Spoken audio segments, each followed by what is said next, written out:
आसिला बन्या सहायता 22 जिला को 110 कोटी टंकार बन्या सहायता राज्य सरकार देइछंती एनै सूचना देइछंती राजस्व विपर्यय परिचालना मंत्री सुरेश पुजारी।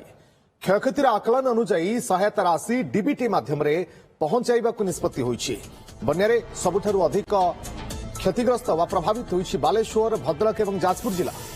बालेश्वर को 22.03 कोटी, जाजपुर को 20.20 कोटी एवं भद्रक को 20.12 कोटी टंकार बन्या सहायता प्रदान करा जायछि। या छड़ा जगतसिंहपुर को 8.18 कोटी टंकार सहायता, केन्दुझर को 6.11 कोटी सहायता, संबलपुर को 5.56 कोटी सहायता, केन्द्रापड़ा को 5.04 कोटी सहायता, मयूरभंज को 5.02 कोटी, खोर्धा को 2.06 कोटी एवं सुवर्णपुर को 2.31 कोटी, बौद्ध को 1.29 कोटी टंका प्रदान करा जायछि बन्या सहायता।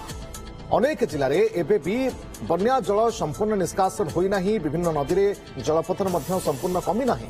चलित वर्ष स्वाभाविक ठारू 65% अधिक वर्षा रेकर्ड होईछि। आसंता काली संध्या 5टा सुधा विभिन्न विभाग क्षयक्षति रिपोर्ट आसिबाकु थिबा बेले याकु नै राजस्व विभाग एक गुरुत्वपूर्ण बैठक डाकिछि। जिला गुड़िकर विस्तृत रिपोर्ट मगा जायछि। केउ केउ स्थान रे घाई मरामती एवं नदीबंध कार्य करा जायछि से नै मध्य रिपोर्ट देबाकु कुआ जायछि।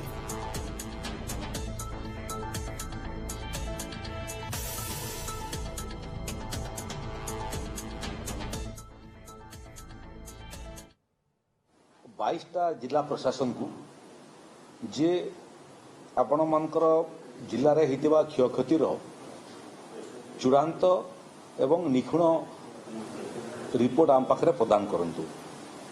से क्रम गुड़िए जिला वर्तमान मध्य संपूर्ण भाव में पानी निष्कासन हो पारि नाही। गतकाली मु पुरी जिला जाइथिली।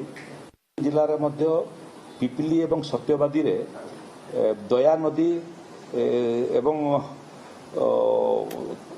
अन्य नदी मानकर जो जलपतन वर्तमान पर्यंत संपूर्ण भाव में कमी ना।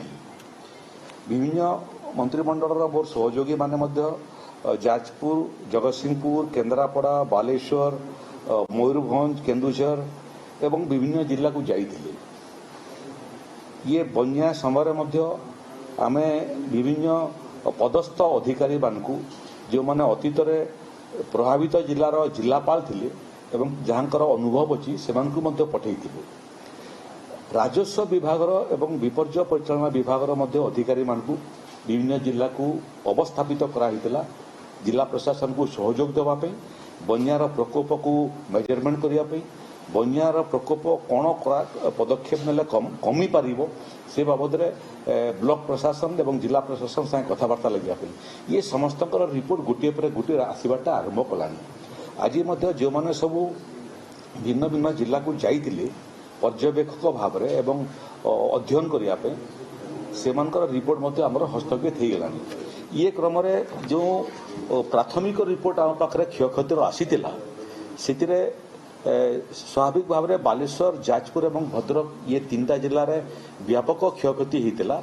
तेणु प्रोविजनल रिपोर्टर आधार रे बालेश्वर जिला को 22.03 कोटी टंका, जाजपुर को 20.20 कोटी टंका, भद्रक को 20.12 कोटी टंका आमे प्रदान कर सारिछु।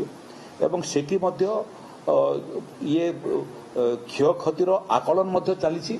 पानी घुंची घुंची जाउची, कमी कमी जाउची एवं पानीर पछरे पछरे राजस्व विभाग एवं कृषि विभाग अधिकारी माने एसेसमेंट करी जाउछंती। जेते एसेसमेंट करछंती तार रिपोर्ट आप पाखरे पहुंचुची। आपनकर माध्यम रे पूरा ओडिसावासी को मु आश्वस्त करिया पई चाहे जे सेमानकर जो क्षयक्षति हेतेला, शस्य क्षयक्षति हो किबा घर क्षतिग्रस्त हो, सेमानकर आमर व्यवस्था भितर पर्याप्त धनराशि सेमानक आमे देबू।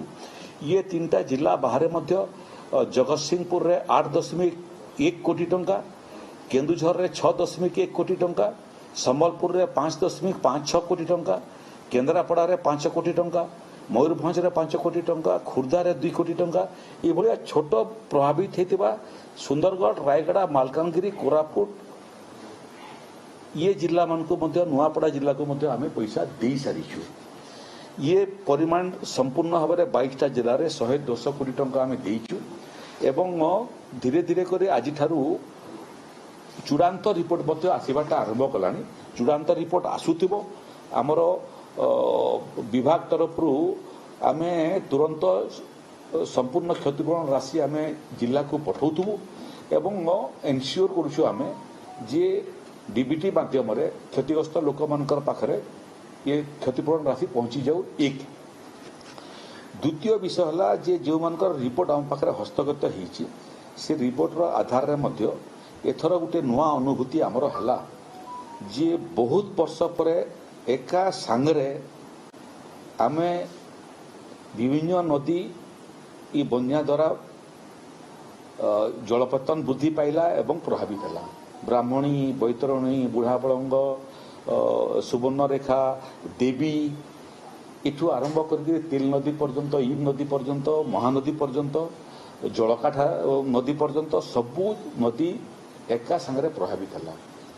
ଏକା ସାଙ୍ଗରେ ପ୍ରଭାବିତ ହେବାର ମଧ୍ୟ କାରଣ ହେଉଛି ଯେ ଏଲ୍ ନିନୋ କାରଣରୁ ବୃଷ୍ଟିପାତ କମ୍ ହେବ ବୋଲିକରି ସ୍ୱାଭାବିକ ଭାବରେ ଓଡ଼ିଶାରେ ଏବଂ ଅନ୍ୟ ରାଜ୍ୟରେ ମଧ୍ୟ ସରକାରମାନେ ପର୍ଯ୍ୟାପ୍ତ ପାଣି ଗଚ୍ଛିତ ରଖିବା ପାଇଁ ପ୍ରୟାସ କରିଥିଲେ।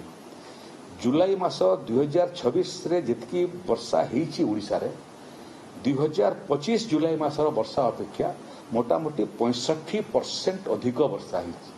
ତେଣୁ ବାଧ୍ୟ ହୋଇକରି ଆମକୁ ସବୁ ନଦୀରୁ ପାଣି ଛାଡ଼ିବା ପାଇଁ ପଡ଼ିଲା ଏବଂ ଯେଉଁଟା ସବୁ ଅନ୍ତର୍ରାଜ୍ୟ ନଦୀ ଅଛି, ଛତିଶଗଡ଼କୁ ଲାଗିକରି ମହାନଦୀ ଅଛି, ଝାରଖଣ୍ଡକୁ ଲାଗିକରି ନଦୀ ଅଛି, ଇଏ ସବୁ ମଧ୍ୟ ସେପଟରୁ ପାଣି ମଧ୍ୟ ବର୍ଷା ହେବା ଫଳରେ ଉପର ମୁଣ୍ଡରେ ସେଇଟା ମଧ୍ୟ ପ୍ରଭାବିତ ହେଲା। କିନ୍ତୁ ପ୍ରଶାସନ, ଜଳସମ୍ପଦ ବିଭାଗ, ରାଜସ୍ୱ ବିପର୍ଯ୍ୟୟ ପରିଚାଳନା ବିଭାଗ ଏବଂ ଜିଲ୍ଲା ପ୍ରଶାସନ ଇଏ ସମସ୍ତଙ୍କର ପ୍ରପର କୋର୍ଡିନେସନ୍ ଯୋଗୁଁ ଆମେ ଇଏ ବନ୍ୟାକୁ ମୁକାବିଲା କରିବାରେ ଏବଂ କ୍ଷୟକ୍ଷତିର ମାତ୍ରାକୁ କମାଇବାରେ ସଫଳ ହେଲୁ।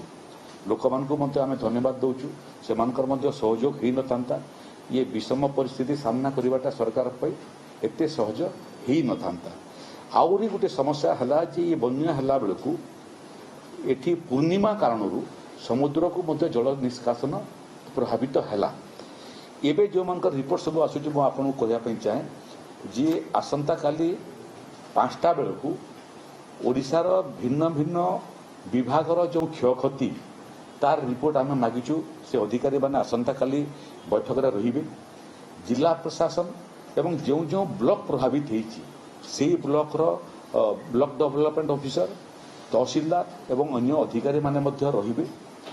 କାଲି ସନ୍ଧ୍ୟା 5ଟା ସୁଦ୍ଧା ସମସ୍ତ କ୍ଷୟକ୍ଷତିର ପୂର୍ଣ୍ଣାଙ୍ଗ ରିପୋର୍ଟ ଯଦି ପାଣି ନିଷ୍କାସିତ ହୋଇଥିବ ଆମ ପାଖରେ ପହଞ୍ଚିଯିବ। ଯେଉଁଟା ଯଦି ପାଣି ନିଷ୍କାସନ ହୋଇନଥିବ ହୁଏତ ଆହୁରି 24 ଘଣ୍ଟା କି 48 ଘଣ୍ଟା ଅଧିକ ଲାଗିପାରେ। କାଲି ଯେଉଁ ବୈଠକ ଅଛି ସେ ବୈଠକରେ ଜିଲ୍ଲାଠାରୁ ମଧ୍ୟ ଆମେ ରିପୋର୍ଟ ମାଗିଛୁ ଯେ ଇଏ ବନ୍ୟା ସମୟରେ ଆମେ ଯେଉଁ ଶିକ୍ଷା ଲାଭ କଲୁ ତାକୁ ଆଖି ଆଗରେ ରଖିକରି ପୁଣି ବର୍ଷା ମାସ ଯାଇନି, ପୁଣି ବନ୍ୟା ଆସିପାରେ। ଏ ବର୍ଷ ନ ଆସିଲେ ଆସନ୍ତା ବର୍ଷ ଆସିପାରେ। ତେଣୁ ବନ୍ୟାର ପ୍ରକୋପକୁ କମ୍ କରିବା ପାଇଁ କେଉଁ କେଉଁ ଜାଗାରେ ଘାଇର ମରାମତି ଆବଶ୍ୟକତା ଅଛି, କେଉଁ କେଉଁ ଜାଗାରେ ଘାଇକୁ ଆହୁରି ଭିତ୍ତିଭୂମି ଶକ୍ତିଶାଳୀ କରିବାର ଆବଶ୍ୟକତା ଅଛି, କେଉଁ କେଉଁ ଜାଗାରେ ପାଣି ଡ୍ରେଜିଂ, ନଦୀକୁ ଡ୍ରେଜିଂ କରିବାର ମଧ୍ୟ ଆବଶ୍ୟକତା ଅଛି। ଦେବୀ ନଦୀରେ ଯେଉଁ ଡ୍ରେଜିଂ କାମ ଚାଲିଛି ସେହି କାରଣ ପାଇଁ ଏଠି ପୁରୀ ଜିଲ୍ଲା ଏଥର କମ୍ ପ୍ରଭାବିତ ହେଲା। ଦେବୀ ନଦୀର ଯେଉଁ ଡ୍ରେଜିଂ କାମକୁ ମଧ୍ୟ ଆମେ ମନ୍ଦାକିନୀ ନଦୀ ପର୍ଯ୍ୟନ୍ତ ବଢ଼ାଇବା ପାଇଁ ମଧ୍ୟ ପରାମର୍ଶ ଦେଇଛୁ। ଆସନ୍ତାକାଲି ସମସ୍ତ ରିପୋର୍ଟ ମୋଟାମୋଟି ଆମ ପାଖରେ ପହଞ୍ଚିଯିବ ଏବଂ ଇଏ ବର୍ଷା ମାସରେ ଯେଉଁମାନେ ରାଜସ୍ୱ ଏବଂ ବିପର୍ଯ୍ୟୟ ପରିଚାଳନା ବିଭାଗର ବିଭିନ୍ନ ବଡ଼ ବଡ଼ ଅଧିକାରୀ ଅଛନ୍ତି ସେମାନଙ୍କୁ ମଧ୍ୟ ସ୍ଥାୟୀ ଭାବରେ ଆମେ ଭିନ୍ନ ଭିନ୍ନ ଜିଲ୍ଲାର ଦାୟିତ୍ୱ ଦେଉଛୁ। ଯେଉଁମାନେ ସେ ଜିଲ୍ଲାର ଏଭଳିଆ ପ୍ରାକୃତିକ ବିପର୍ଯ୍ୟୟ ପୂର୍ବରୁ ପ୍ରତିଷେଧକମୂଳକ ପଦକ୍ଷେପ, ବିପର୍ଯ୍ୟୟ ସମୟରେ ଜିଲ୍ଲା ପ୍ରଶାସନକୁ ସହଯୋଗ କରିବା ଏବଂ ରିପୋର୍ଟ ଆଣିବାରେ ସେମାନେ ଆମକୁ ସହାୟତା କରିବେ। ଏଇଟା ହେଉଛି ମୋଟାମୋଟି କଥା। ଆଉ ଗୋଟେ ବିଷୟ ଆପଣ ଯେଉଁଟା ପଚାରୁଥିଲେ ସେଟା ପ୍ରକୃତରେ ଯେଉଁ ଏଲାର୍ମିଂ ସିଷ୍ଟମ ରାଜସ୍ୱ ଏବଂ ବିପର୍ଯ୍ୟୟ ପରିଚାଳନା ବିଭାଗ ଅଛି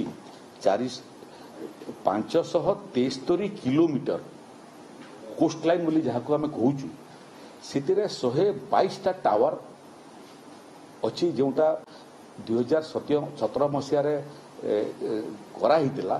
ସେ 122 ଭିତରୁ 40टा बड़ बड़ टावर मध्य अच्छी जोटा कंक्रीट बेस सहित बहुत उच्च टावर माने मध्य अच्छी जो साइरन सिस्टम अच्छी से साइरन सिस्टम माध्यम आम पाणीपाग संभाव्य बात्या बन्यार प्रकोप तार मात्रा बाबद साइरन माध्यम एवं ऑडियो विजुअल माध्यम आम लोक अवगत करिथाउ तार मध्य बयस समाप्त हवाटू बसिलानी किंतु आम जहाँ अध्ययन कलु से टावर सब आमको काम को आसीबो किंतु जो इंस्टॉलेशन थिला से इंस्टॉलेशन को आम आहरी आधुनिककरण करिया पे विपर्यय परिचालना विभाग बड़ बड़ अधिकारी माने निकट अतीत गोवा एवं केरल जाइतिले सेथिरो जो इनपुट आम पाइछु तार आधार रे आम एबे तार डिटेल प्रोजेक्ट रिपोर्ट प्रस्तुत करूछु।